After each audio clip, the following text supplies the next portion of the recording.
Welcome back to another Gielinor Games episode review from me, the host, producer, and editor of the show, Soup. Today we are tackling what is potentially the greatest episode in Gielinor Games history, and man, do I have some behind-the-scenes stories for you guys about what happens. I cannot wait. So buckle up, make sure to subscribe if you haven't already. We are so close to hitting 1 million subscribers, and of course, anything you want to know or comment about, I read through every single comment in the comment section, so feel free to leave anything you have to say down below. Also, make sure to stay tuned at the end of this video for some information about Gielinor Games Season 5 and how you may be able to help out. Alright, so Gielinor Games Season 4, Episode 4. This episode to me, and maybe to you guys as well, was the episode that really made people go like, oh my god, this is what this format was made for. This is the potential of how good this format could be. We had an amazing challenge. We had obviously an incredible voting section. We had a really great banning and a really intense outro and everything. I don't know. I could not wait to come out with this episode. One, after it was filmed, but two, just when I was editing this and when it was finally finished with the editing, I was like, oh my god, I can't wait for people to see what we came up with and put together. This episode starts off with 15 players. We are down 3 players already. Dino left the week before, and 15 players are now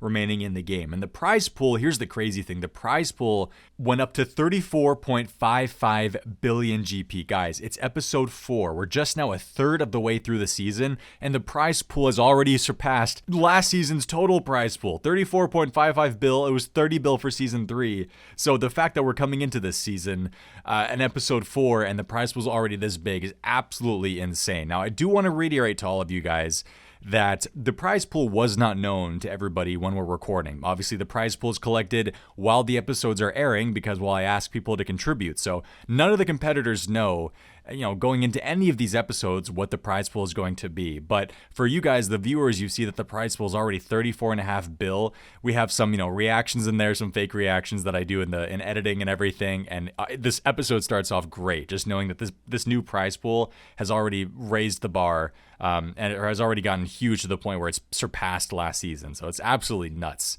Now we have 15 players. Now what I like to do is talk about the potential challenges when we have a certain number of players left. So coming into this one, we have 15 players left. So that kind of automatically knocks out duos. What I did do in season 3 was we had an odd number of players for the money-making challenge, but I did duos money-making, except there was a sabotage in that episode and Skill Specs had to do it by himself. But I told myself going into this season I was no longer going to do uneven teams for anything. So everybody knew coming into today that there wasn't going to be a duos challenge. So it was either going to be a team challenge or it was going to be a solo challenge. Now, it can't really be big team versus big team because, like I said, it doesn't work. 8 versus 7 is unfair.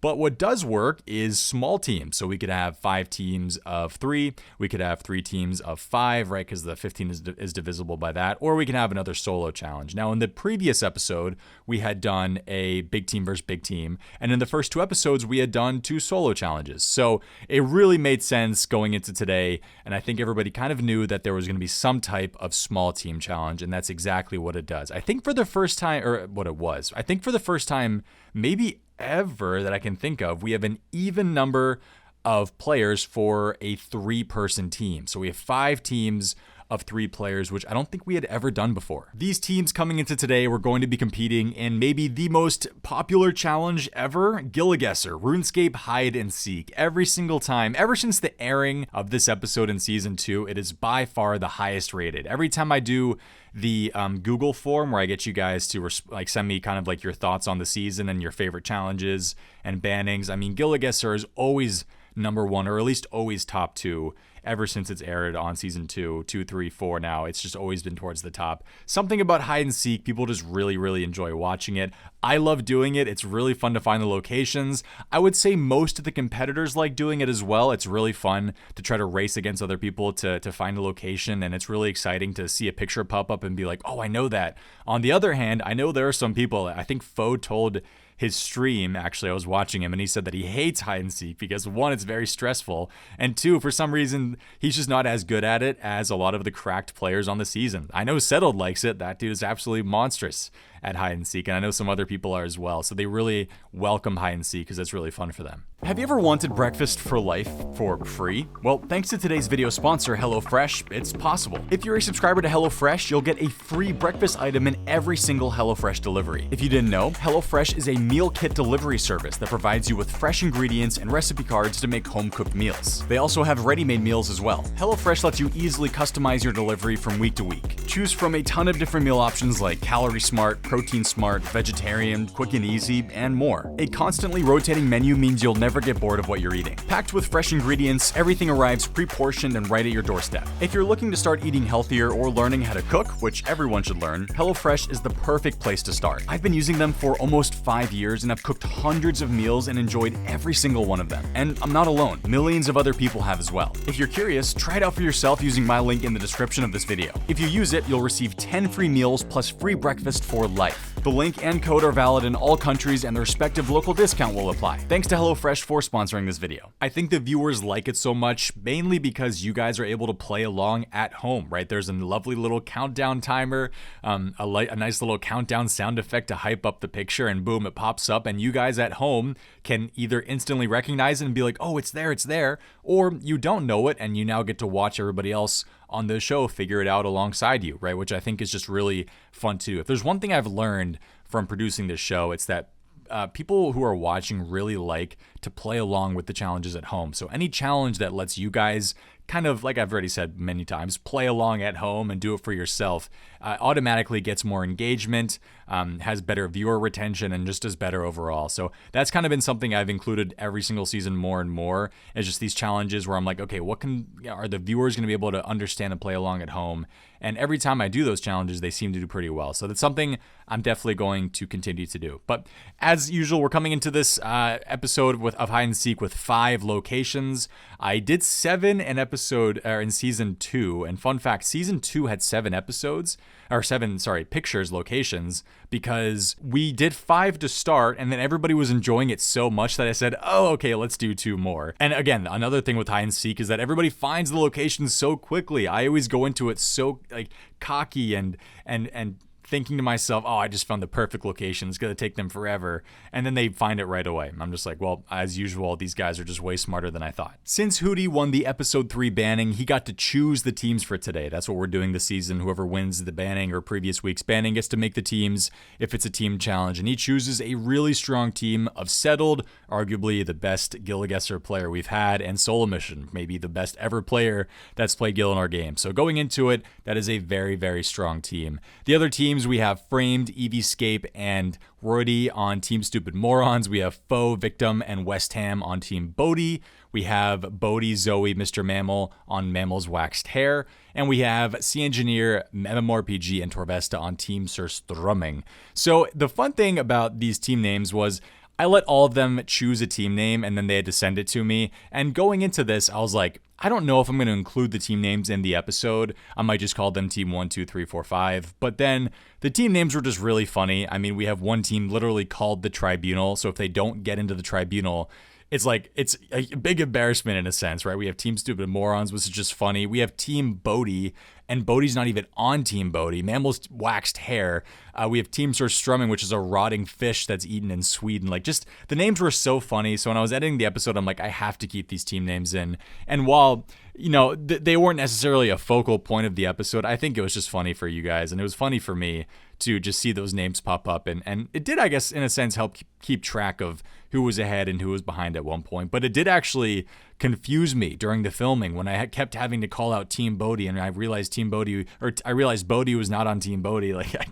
It threw me for a loop constantly when we were filming this episode. But yeah, the team names were, I think, a nice little touch. Something interesting that happens in this episode is obviously Hootie is very close with Eviescape. You could argue that they are one of the tightest alliances in the season. They're both from Australia. They're very good friends, and they said in episode 1 that they're going to be really close until later in the season when Eviescape plans on backstabbing him. But it looks like Hootie does the backstabbing a little bit earlier because he decides to not have Eviescape on his team for a challenge where he's able to pick teams. Instead, Hootie goes with you could argue the smarter play and goes for maybe one of the stronger hide and seek players in Settled to have on his team and solo missions. So that is interesting. And then not only does he not pick Eevescape to be on his team, he puts him on a team with Framed, who you could say is Eevescape's rival. Framed and Eevescape have always had a little back and forth ever since season 2, and now he puts him on the same team for hide and seek, which is I just found absolutely hilarious. So shout out Hootie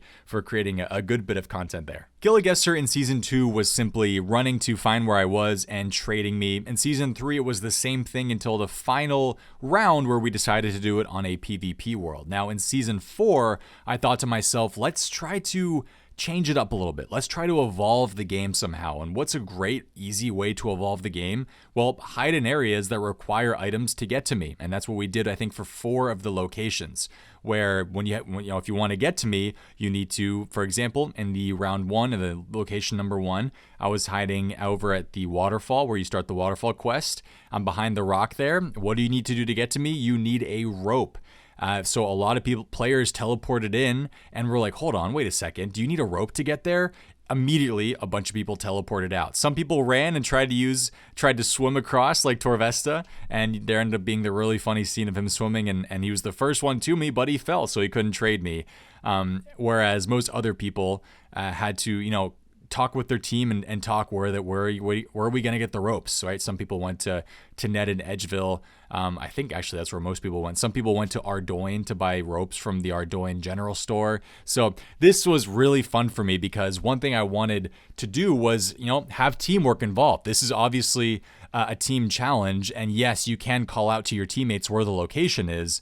But for the most part, it would be a solo game in the sense of, yeah, you teleport there and run there. But now the teamwork has to come in with, hey, are you buying all the ropes for the teams and you can just trade us, or we all go get our own ropes and stuff like that? So the teamwork aspect was definitely elevated with this new change and this new evolution of needing an item to come find me. Now, not every location required an item to get to me. I mean, the second location was the one where it was the cross in the snow. Now, the only reason I did this one is because it's just kind of really out there in the middle of nowhere. You never have to come here for anything, I believe. This is mainly just an Easter egg that's in the game right now. So the fact that people were able to find me so quickly has definitely surprised me. But it's an interesting location because it could be in multiple areas in the game. And what I found really interesting about this episode, or about this location in particular, was everybody was talking about the tint of the snow, right? And the way the snow looks. Oh, this has to be around wintertime because of the way the snow looks. And it made me realize that there's a lot of areas in the game with snow, but they're right. There's a lot of the snow just looks different in different places, right? The snow here looks a bit different than the snow up at DKS, right? In Relica and stuff. So that I always enjoy small aspects of the game like that I don't necessarily notice until they're brought up by the competitors in the show, which I really found funny. This location was also great because communication played another big part in it. There's a lot of paths that go north, east, south, and west out of the Wintertodt camp, and the location I was at specifically had them going in a very unique path northwest to this cross, and some teams really struggled finding it. I mean, there's a whole funny scene of Roydy being completely lost and Framed and Eevescape trying to tell him how to get there, and it was really, really funny.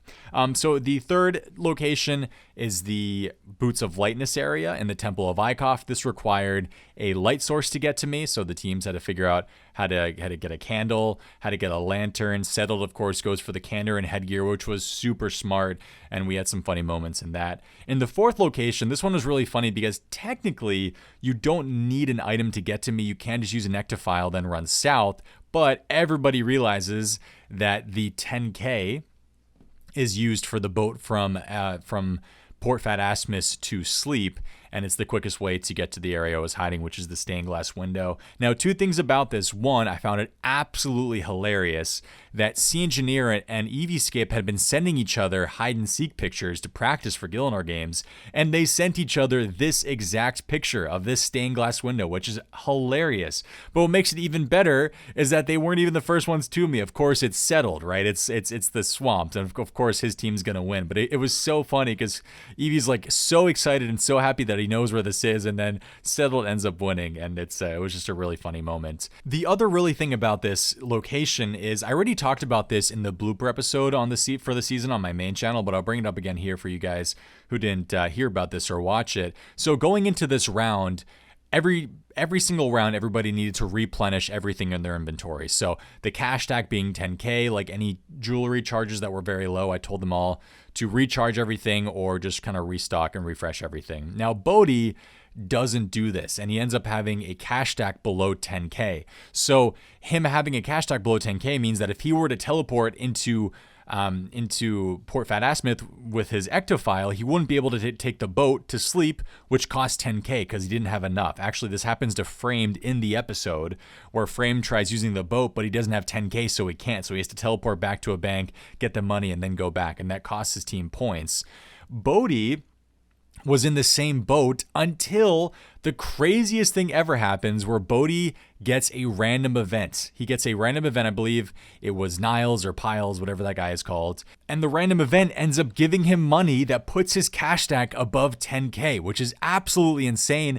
I don't think Bodhi even noticed or realized this, but when I was editing this, I was like, oh my God, can you imagine if they had actually known where the location was? What's so unfortunate is that Bodhi's team was the only team that didn't know where this was. Zoe, Mammal, and Bodhi were the only people who didn't know where it was. However, if they instantly knew where it was and they all teleported with their ectophile and they all took the boat worth 10K, they probably will place maybe first or middle of the pack, and those extra points that they would have gotten actually would have won them this challenge because of how the points worked for the rest of the round. So if they had just, one of them had known where this was and they had gotten an extra 10 points, maybe even less, they actually win this entire challenge. And then Team Tribunal doesn't win, and then we don't have that crazy moment in the Tribunal later. So again, I don't know what you call a situation like this, some type of fallacy, who knows, butterfly effect type deal, but it could have been one of the craziest things in Gielinor Games history where a random event completely changes the outcome of the episode, and it almost happened in this one. So that is, to me, is one of my favorite ever Gielinor Games fun facts, and now you guys know about it too if you didn't already. My jaw dropped when I realized that for the first time. But yeah, anyways, so that location is done. Heading into the final location, it was crazy because every single person thought that Team Tribunal had been walking away with it at this point, and they, in a sense, were. It wasn't over yet, but that team had done so well. Settled Solo Mission and Hootie had done so well up until this point that everybody was just kind of saying it was over. I mean, in the call, I think some people were just like, can we just end it now? We already know they've won. I of course, said, guys, it's not over yet, I promise. But even I, in my mind, was thinking, yeah, they probably walk away with this at this point. However, the worst thing happens for them. The final location is a location that they just do not know. The location is the nest in the Zenaris Black Dragon dungeon, which you go to during Recipe for Disaster. And this was hilarious because this nest is an exact replica of the one in the Woodcutting Guild where you turn in your god eggs for nests. Now, technically, the one in the Woodcutting Guild is the replica of the one, or the same one as the one in the Black Dragon dungeon in Zenaris, because that was there originally. That was the first one that they had there. So it was really funny to see everybody go to the Woodcutting Guild. What was even funnier is Framed didn't have the Hasidius favor to enter the Woodcutting Guild. He had never done it on his main account. And he's DMing in our Gielinor Games Discord going like, this isn't fair. I can't get in. Like, I don't have it done. This isn't fair. Until he realizes and his team realizes that isn't the spot. And then you can slowly see him deleting messages in Discord being like, I can't get to it. And instead he just deletes all of it because he realizes it's not the spot. It was the funniest thing ever as I was waiting for people to find me and just seeing those messages go through. So yeah, people realize it's not the Woodcutting Guild, and then Mammal instantly realizes that it's the Black Dragon dungeon spot in Zenaris, and that Team Mammal's Waxed Hair puts together a fantastic round and makes it to me, and then the rest of the teams come in one by one. The Team Tribunal, Hootie, Soul Mission, and Settled take forever, and they come in last and only get, I think, 2 points or something, or 3 points. Very few points, which is the worst case scenario. At this point in the episode, I am beginning to get a headache. Now, one thing I didn't tell you guys at the very start of this video is that we went into this challenge not knowing where West Ham was. I believe West Ham had fallen asleep, and we had tried for a long time to schedule this day for everybody to be on to film this episode, and we can't find West Ham. And I was so sad because it was the hide and seek day, but I told myself that I'm not going to have subs on this season. We have to have everybody be on who's actually on the show. And I just told everybody, listen guys, let's let's give him 25 minutes. If he doesn't show up, we'll just have to cancel the filming for the day. I'm sorry. And what ended up happening is we somehow managed to contact a person who lived close to West Ham, or his roommate or something. He went and like banged on West Ham's door to his apartment, I believe, and it woke him up, which then got West Ham to hop on, and we were then able to film the episode. So this episode almost didn't even happen in the first place.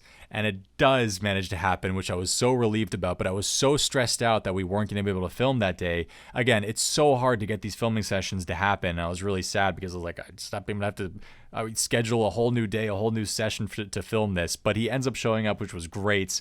And then, we're about an hour and a half, 2 hours into the session at this point. I just really want it to be over because, well, I try to limit the sessions to 2 hours in general. So we're already pretty deep into recording.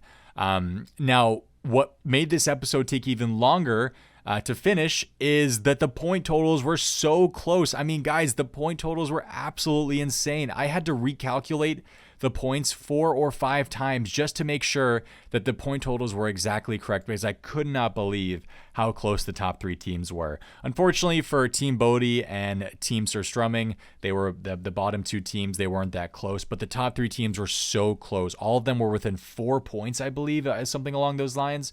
Super, super close. And the top 2 teams were within a single point. What are the chances that in a challenge like this, where everybody can place in a different spot and the points are all over the place, that 2 of the teams, when you add up all their points, have a total that's within 1 of one another? And this stressed me out because this means I had to go back, like I said, 2-3 times, recalculate all the points just to make sure I had gotten this right. Now, when I realized I had gotten it right and this was actually the case, the producer in me just went crazy, because how cool is that in a challenge like this, it comes down to a single point. I mean, that is just thrilling. That is so exciting. And I was really, really excited to announce the results. The teams couldn't believe it. I mean, they could not believe that the totals were so close. Team Mammal's Waxed Hair comes within a hair of winning, and like I said, they could have won today if it wasn't for that really unfortunate round number 4 where they got last. But it's kind of a hindsight thing. I mean, you can say, yeah, that team got last, they should have won, but it's all in hindsight. But it really truly was unfortunate for them. And now we have Team Stupid Moron versus Team Tribunal, and this is crazy because the Tribunal could be Framed, Eviescape, and Roidy, or Solo Mission Settled and Hootie. And that Tribunal is very interesting either way. So the fact it comes down to 1 point between those 2 teams is absolutely crazy. Does Team Tribunal, with the name Team Tribunal, not make the Tribunal, which is hilarious? They do. They actually do make the Tribunal over TSM. And unfortunately for Team Stupid Moron, they're now up for elimination, whereas Solo Mission gets his first one of the season, Hootie gets his first one of the season, and Settled wins his 3rd straight. So at this point, big play again from Settled, who is having a huge season at this point. I know Solo Mission is super relieved to finally be in the Tribunal, and it's great to see a rookie get into the Tribunal as well. And Hootie has had a great season up until this point. He wins a banning. Next episode, he's in the Tribunal. So I was really excited for that Tribunal call to happen. So Tribunal call time. This is where things start to get really, really crazy. And I'm just, this makes me giddy thinking about it. I genuinely rewatch the Twitch VOD of this episode and the Tribunal call like once a week minimum. It just makes me so happy. It's one of my favorite moments of the show. So at this point in the episode, we have 12 people up for elimination and we have 3 people safe: Solo Mission, Hootie, and Settled. Those 3 now go into a call. They go to the Tribunal, they go to the chamber to make a decision on who they want to send into the banning. Now,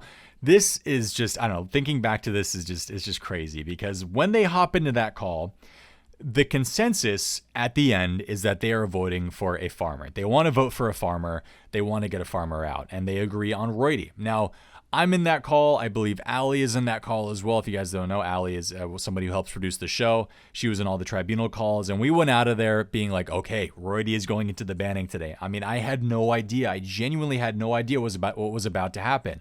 I think all of them thought that Roidy was going to go in as well. I did, Allie did, all the 3 except for potentially Solo Mission, who had something up his sleeve. So we all head back into the call.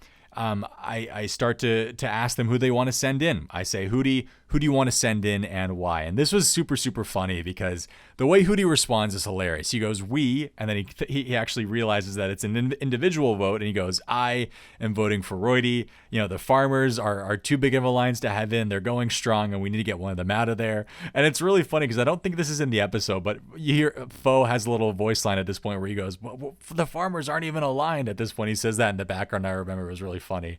But everybody still thought they were together, like I've said multiple times. So Hootie casts the vote on Foe. Now, something I've seen a lot of people say throughout the season is that there was a specified order of who I asked for their vote. Some people said that based on how they performed, that's who I asked. And what I mean by that is, why did I ask Hootie first? Why did I ask Solo Mission second? Why did I ask Settled third? To be honest with you, I never really had... there was never a reason. I just kind of looked at the call, and the person whose name I saw first from the tribunal that day, I just asked who they want to vote for. I never really myself figured out a correct way to ask them. I could have done it, I guess, based on performance, but I never even thought about it at the time. So I just see Hootie first, and then this is it. This is where the biggest thing happens. If I don't ask Solo Mission second, this entire section, this entire part of the episode never happens. He thinks I'm going to ask Settled second. If I ask Settled for his vote second, Settled's going to vote for Roydy. That's would have been the case. And then at that point, Solo Mission was going to vote for Eviescape. So that way he didn't have to vote for a farmer. And then in the future, if there was ever a farmer in the tribunal, Solo Mission could have said, hey, I didn't vote for you when I could have. So that would have kind of been some favor he would have gotten back. But for some reason, I guess maybe there was or the RuneScape gods were looking down on us that day because, we had all stayed strong and woken West Ham up. Again, the fact that West Ham showed up that day and then this moment happens, I don't know. Maybe there is a RuneScape god watching this show. Who knows? But I decide to ask Solo Mission second. And now Solo Mission, being the absolute content legend machine that he is, says, you know what? I'm going to listen to the devil on my shoulder. And even though I was only going to vote for Eviescape if I was the third vote, I'm going to try to play it safe. I'm going to see if this works out, and I'm going to vote for him second. And then, oh, Lord, have mercy, Settled comes in hot. And it was so funny because he said this in his review. He'll tell you if you ever ask him in a Twitch chatter or a YouTube comment or something. But I remember in the call that he was laughing so hard because when he realized what Solo Mission did, he immediately, I think, knew that he was going to vote for Eviescape. I mean, this is what I mean by understanding the assignment of being on the show. Obviously, the safer thing for him to do would have been to vote for Roydy, but for him to now turn around and vote for Eviescape is just insane content and just super entertaining. And he knows that it's going to be a shock moment, a shock value moment on the show, and it absolutely was. When I watch the Twitch VOD of this episode and I look at the Twitch chat, I mean, I'll put it on screen right now of the Twitch chat when he announces his vote for Eviescape. I mean, it just goes absolutely insane. And this is what I mean by potentially being one of the greatest moments of Gielinor Games history, is that this is where finally there's a split vote and it absolutely bangs. I mean, every single comment I've seen about this is people being like, oh my God, that was one of the best sequences ever. We have, I don't know, just everything about that scene works for me. We have the culmination, the build up to that final third vote from Settled. There's just like this dramatic music playing in the background. Confessionals from everybody are perfect, hyping the moment up. Settled has this great confessional where he goes like, and once I realized what, Solo Mission was doing, I had the opportunity to do the funniest thing ever. And there's just this, oh man, like I tell you what, guys, like that, I'm actually almost tearing up, honestly, thinking about it. Like that to me is what I had envisioned in a Gielinor Games season and in this format, right? Because I had wanted there to be split votes, and for it to finally happen in this episode and for it to happen the way that it did, just I'm just so, again, you guys probably hear, I probably sound like a Solo Mission confessional right now. I just sound like I'm smiling like I'm talking because I am, because it made me so happy. You guys might think I'm weird for nerding out like that, but I genuinely was.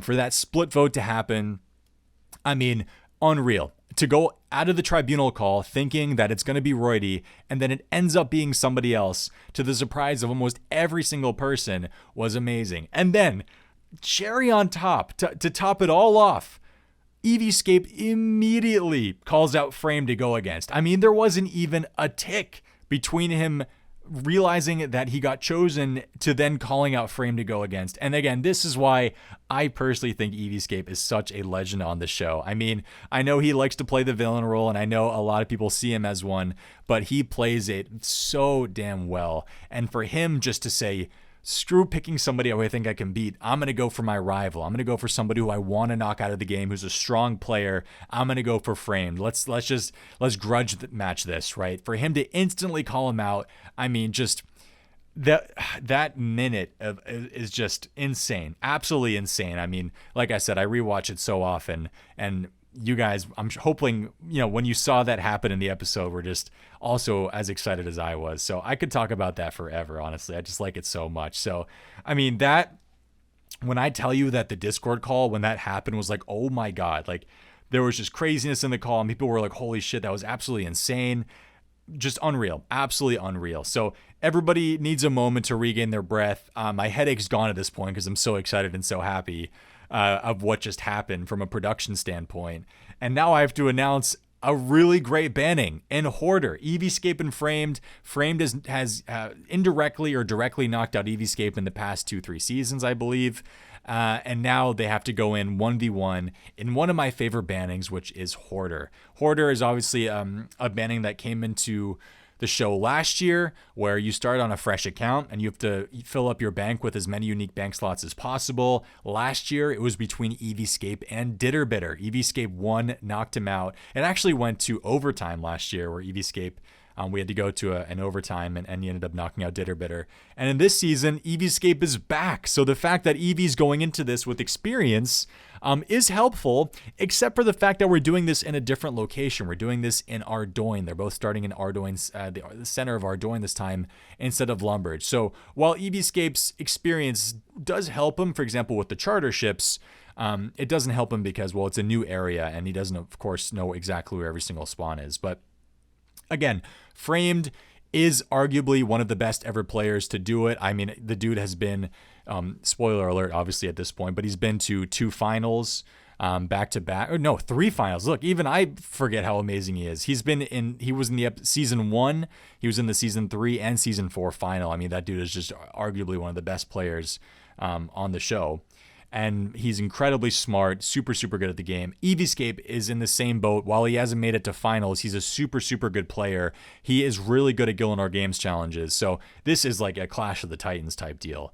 It was really, really exciting for them to see what would happen, or for us to watch in the Discord as it was going on.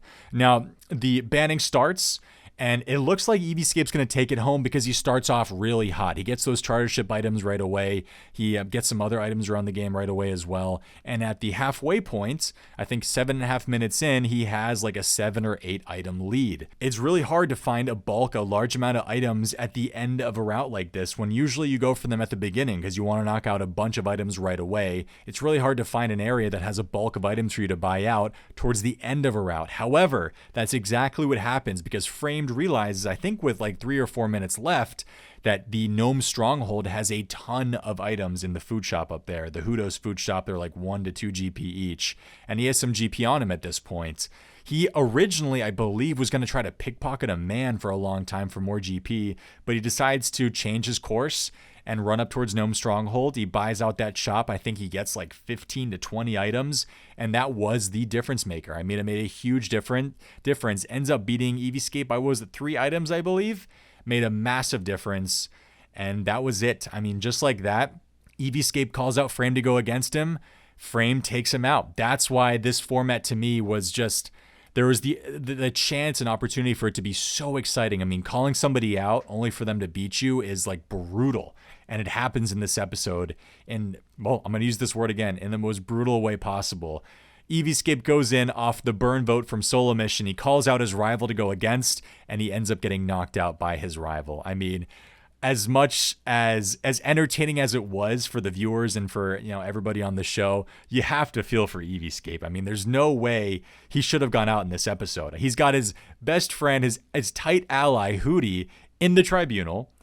He's very certain he's not going to go in. He's also tight with solo mission, ends up getting turned around. He goes in, calls out his rival, gets eliminated. I mean, that is absolutely brutal. Just like that, the 4th episode is over. We lose Eviescape, what I would say is a shock elimination. I don't think anybody expected him to leave. Based on what kind of happened after the challenge and the tribunal and everything, it was just an absolutely crazy day. And again, I just want to reiterate, this episode made me so happy because I had gone into this season hoping there would be some instances of a split vote, maybe voting somebody in who didn't want to get voted in. That happens today, right? We have the first non-split tribunal vote, which was absolutely amazing. The challenge coming down to a single point in Gillig, which is one of Ray's favorite challenge. It was just, everything worked out so well in this episode. And the craziest thing is that it almost didn't even happen because West Ham almost slept in and didn't show up. And then also we had Bodie not knowing the location, the Bodie's team not knowing the location for the 4th round, meaning that they didn't win, and then that whole tribunal section wouldn't have happened. And again, this episode just blew me away. On a side note, something that I really spend a lot of time doing when editing the episodes is adding the music, because I truly believe that the music is really what makes the show. It adds to the intensity, to the drama, makes things exciting, makes things really funny. And I just thought the music was really good in this episode, and that's one thing I was just really proud of. The, hype leading up to the announcement of the tribunal vote, to the announcement of the banning results. The ending song was one of my favorite ending songs. If there was ever an episode to rewatch, and if there was ever an episode I would recommend to people if they want to watch like a single episode of the show, it would be probably episode 1. But this would be the other episode where I'd be like, yeah, definitely check this out if you're interested in checking out Gielinor Games. So we are down to 14 heading into episode 5. We lose Eviescape. We have the solo mission stressing a little bit now based on what happened. Settled's win streak continues. Bodie saying he's going to come after Settled now because Settled's winning so much. Really left on a really good cliffhanger. And again, just a perfect ending to a perfect episode. As much as I would have liked to see Eviescape go longer, again, he is all about entertainment and content for the show, and I think he would have it no other way based on just how much entertainment value this episode provided. Anyways, obviously, this is one of my favorite episodes of all time. I was just gushing about it this entire review, and I'd love to know what you guys thought about it. Did you guys also enjoy? I hope you did. I'm sure you did. If you guys are fans of the show and fans of this format or this season, I feel like I have no doubt that you did enjoy. But as usual, please leave me your thoughts on the comments, or on the comments, on your comments and thoughts on this episode down below, and I will happily and gladly read through them like I always do. Okay, a couple things now to end out this video. Number 1, Gielinor Games 5 is officially announced now. There's no release date for it because we haven't filmed it yet, but I am putting the cast together. The format is now officially done and locked in. I believe I have 12 out of 20 cast members confirmed now as well, so we're filling in the final slots until filming begins. Now, one thing I'm trying to do better this time around is to get more people involved in helping. Usually I try to do everything myself, but I don't think I can handle it this time around. Thankfully, I added Allie last year as almost a full-time helper, and she was immense, and I really would like to get some more people involved as well this time. And something I'm looking for is if there's any artists out there who will potentially be interested in trying to mock up some graphics for me. As you guys know, Gielinor Games has a different theme each season. Last season, the theme, of course, was purple. We had the purple confessional backgrounds. We had the purple graphics and everything. And this upcoming season, I'm not going to spoil the color theme just yet, but you might get an idea based on the colors on the tweet I put out, or blue sky I put out about the cast list. This is a lovely little light blue color.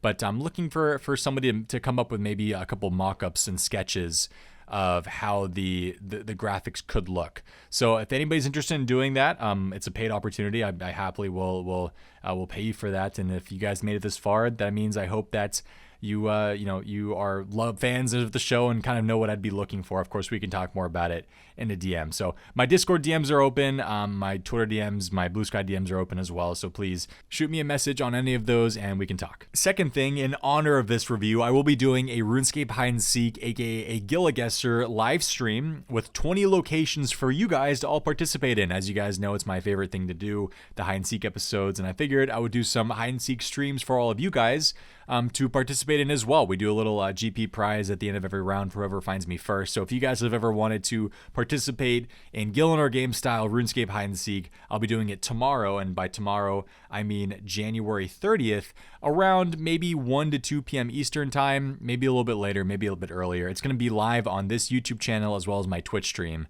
So if you guys would like to follow along on any of those, make sure to subscribe to this channel or follow me on Twitch, and you can be notified when that live stream goes live. Last time we did it, we had like hundreds of people playing. It was really, really fun, and I just have an absolute blast doing it. So hopefully I'll see you guys there. If you would like to see these episodes before anyone else, make sure to subscribe to my Patreon. For just a couple of bucks a month, you can support my content, get access to a bunch of behind the scenes Gielinor Games footage, and you get to hear me read your name out loud in these videos. To my Dragon Tier legends, Alderon, Alec, Caroline, Flamo, Jason, Joel1330, Josh, Katie, Kitten Robber, Lacey, Moocow, Mr. Monotone, Nico, Nick V, Rainman MP, and the Owl 909. To my Rune Tier kings and queens like Clay, Jenna D, Please Load Now, and Sweezbees. To my Adamant Tier lovers like ASDF, Photos, Rachel, and Spritz. I'll see all of you in the next upload, which will hopefully be very, very soon.